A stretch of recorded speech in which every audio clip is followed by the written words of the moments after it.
Hi Kaylee, thanks very much for the question with regards to your Beko condenser dryer. Now you're telling me that you have a Beko DTKCE90021W condenser dryer and it's not collecting the water in the collection tray.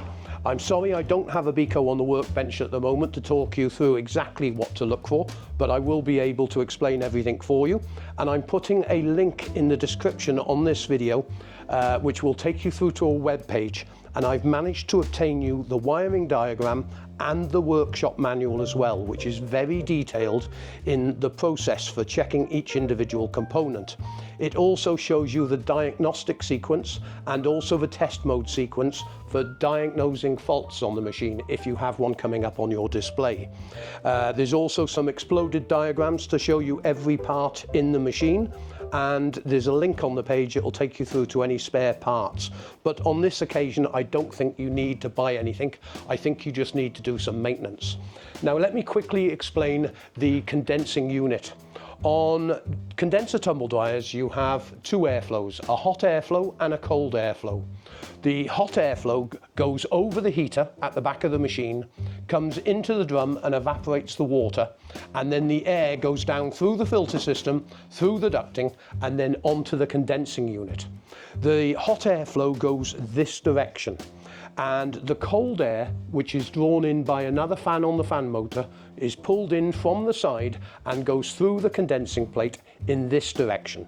The differential between the two temperatures causes the condensing process to work. This means that the water vapor then condenses on these aluminium plates, creates droplets of water, which then trickle down to the pump system and then transfer to your collection tray on your dryer.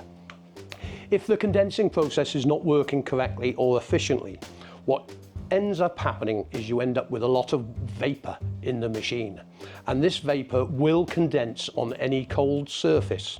And this is why your control panel, because it's very thin here and it's plastic, may be cooler than the rest of the machine, and therefore the water or vapor is condensing on that electrical plastic plate at the back of the actual circuit board. And it is quite dangerous if it continues, because if it actually touches any of the electrics, it will create a short. So what you want to do is take this condensing box outside first and clean it thoroughly. It needs to be totally clear in this direction and totally clear in this direction.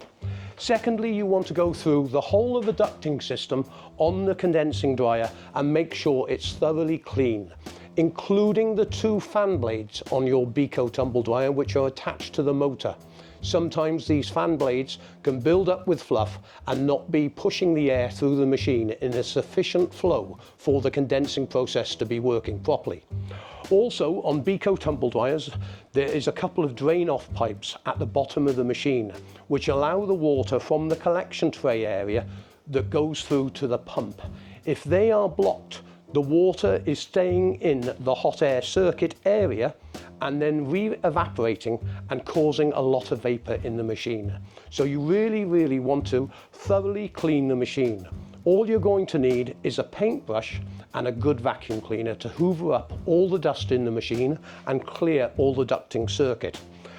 Make sure you take the box outside, give it a thorough clean with either a pressure washer or a high pressure hose, and make sure everything is dry and clean. This will improve the efficiency of the machine to stop this condensation building up, and it will also reduce the drying time on the machine as well, and therefore use less electricity. I hope all this information helps you. Don't forget that workshop manual is absolutely brilliant, detailed information to show you how to get at any component on the machine.